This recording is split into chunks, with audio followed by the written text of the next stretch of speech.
What? Don't judge me. I can feel you judging. Don't! Okay, well, seriously, back to the video. Okay, bye.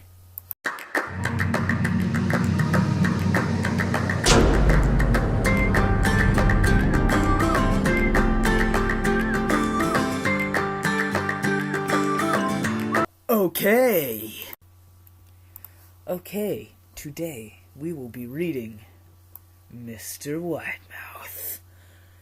Okay, during my childhood, my family was like a drop of water in a vast river, never remaining in one location for too long. We settled in Rhode Island when I was 8, and we remained there until I went to college in Colorado Springs. Most of my memories are rooted in Rhode Island, but there are fragments in the attic of my brain which belong to various homes we had lived in when I was much younger. Most of these memories are unclear and pointless. Chasing after another boy in the backyard of a house in North Carolina, trying to build a raft to float on the creek behind the apartment we rented in Pennsylvania, and so on. But there's one set of memories which remains unclear as glass, as though they were just made yesterday. I often wonder whether these memories are simply lucid dreams produced by the long sickness I experienced that spring. But in my heart, I know they are real. We were living in a house just outside of the bustling metropolis of New Vineyard, Maine. Population 643. Reminds me of a joke.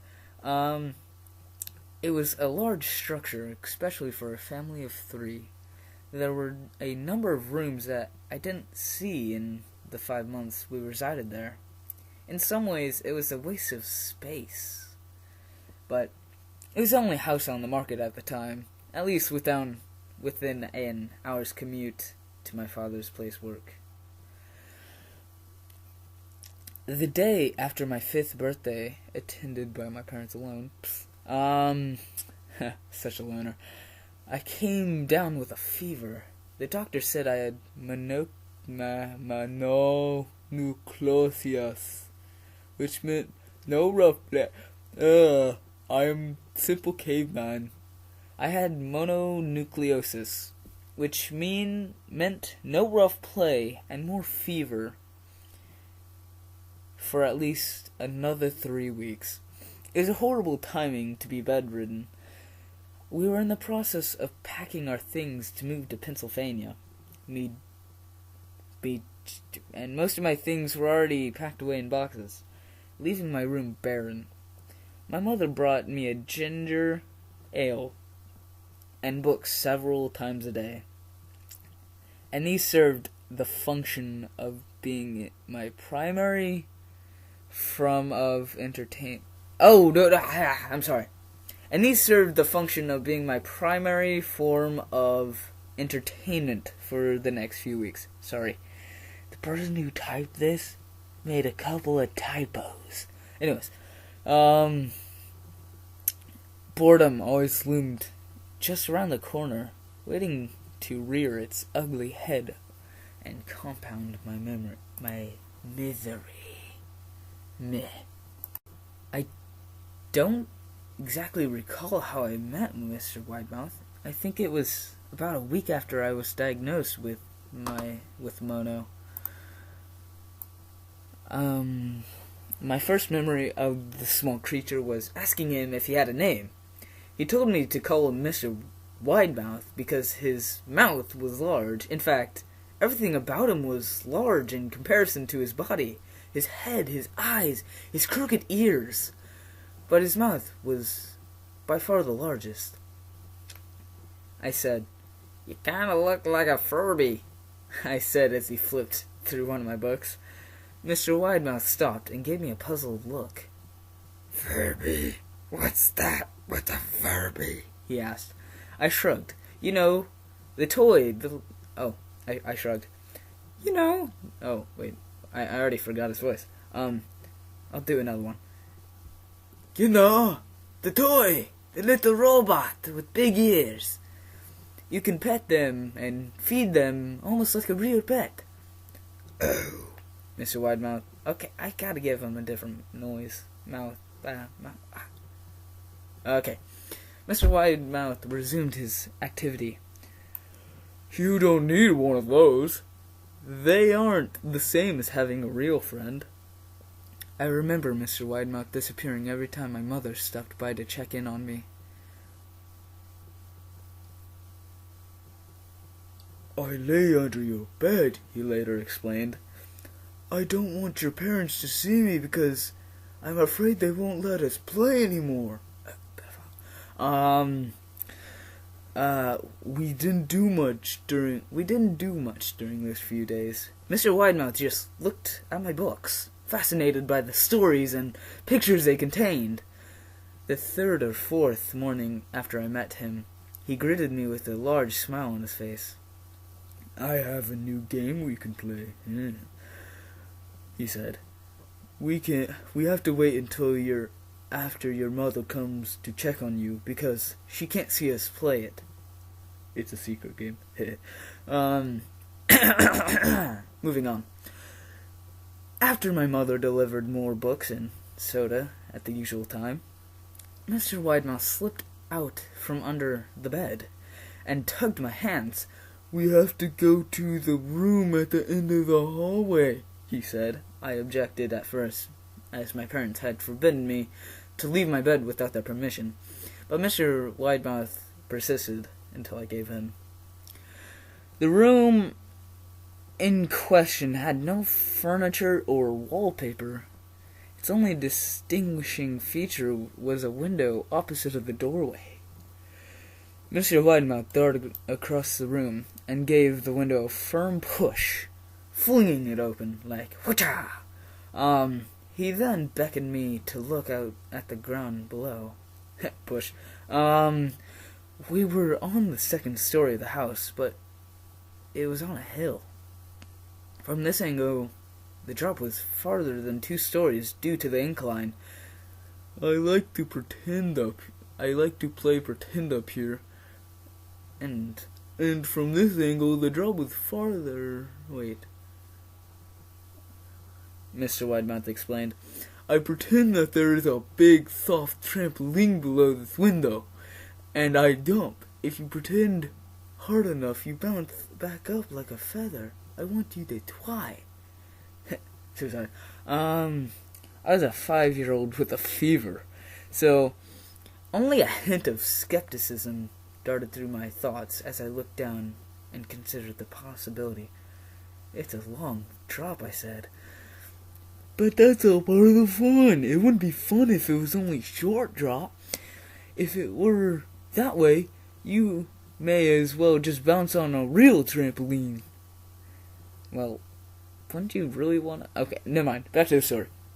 I toyed with the idea, picturing myself falling through thin air, only to bounce back up to the window on something unseen by human eyes. But then the realism in me prevailed. Maybe some other time, I said. I don't know if I have enough imagination. I could get hurt. Mr. Widemouth's face contorted into a snarl, but only for a moment. Anger gave way to disappointment. If you say so. He spent the rest of the day under my bed, quiet as a mouse. The following morning, Mr. Widemouth arrived with a small box. I want to teach you how to juggle, he said. Here are some things you can use to practice. Before I start giving you lessons, I looked in the box. It's full of knives. My parents will kill me, I shouted, horrified that Mr. Widemouth had brought knives into my room, objects that my parents would never allow me to touch. I'll be spanked and grounded for a year. Mr. Widemouth frowned.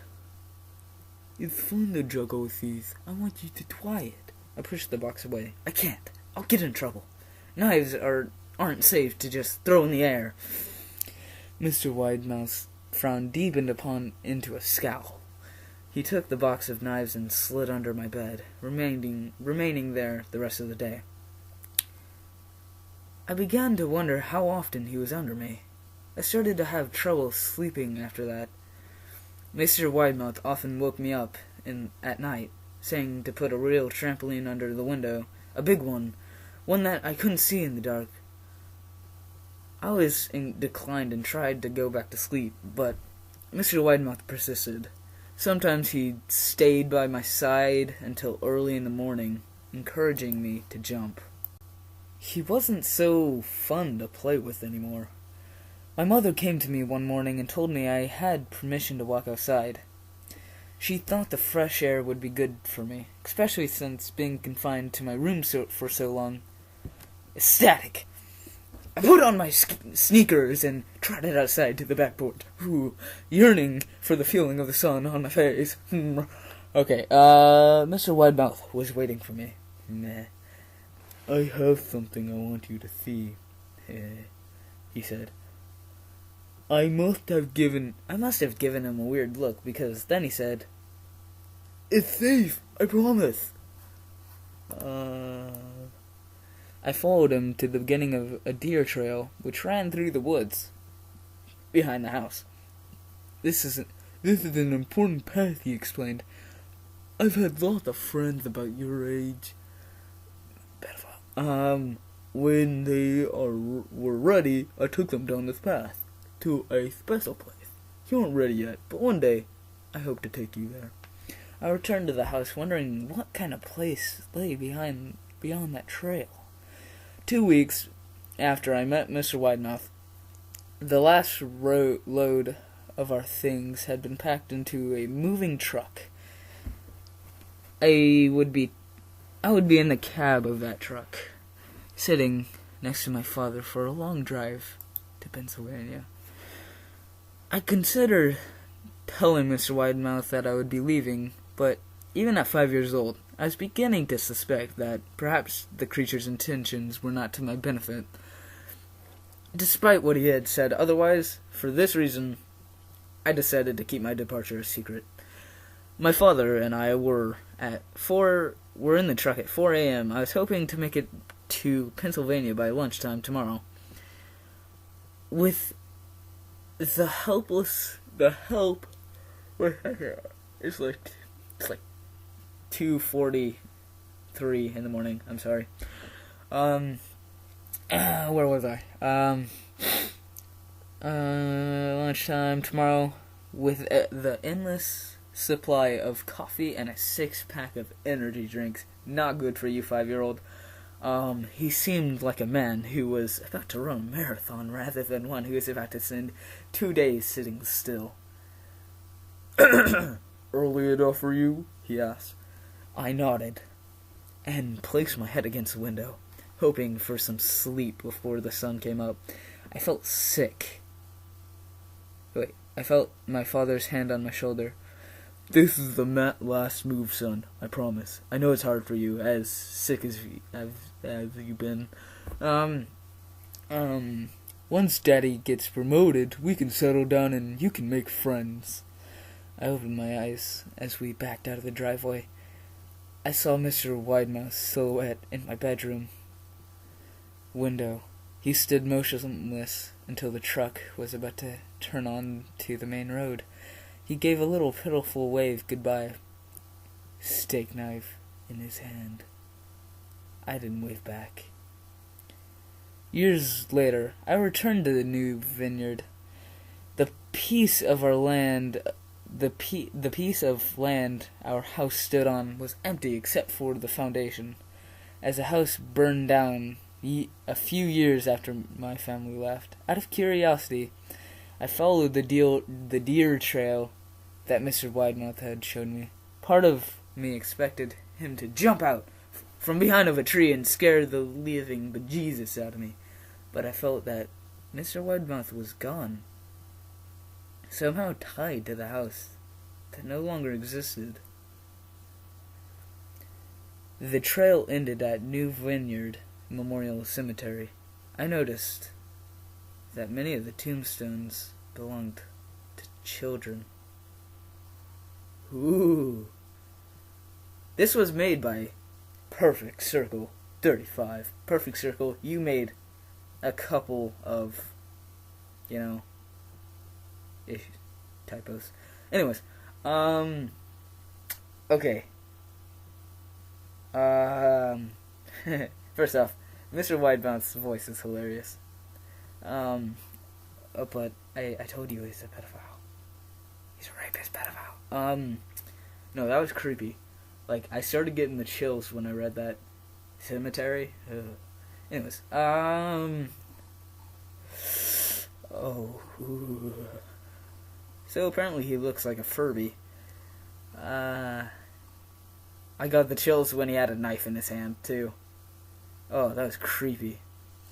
Dude, when he mentioned that he was going to jump out from behind a tree and scare the living bejesus out of him, I felt like he was going to say, and he stabbed me in the leg a few times, like, in the calf. Oh, gosh, that's awful. He kills children? Ay. Well, he was, trying to make a 5-year-old commit suicide and juggle knives, so. Well, thank you all for watching, and ta-ra. Oh gosh, I'm taking this from videos now. YouTubers I watch. Oh, awful. Going to prison. Anyways, bye-bye. Oh, that was another one. See ya.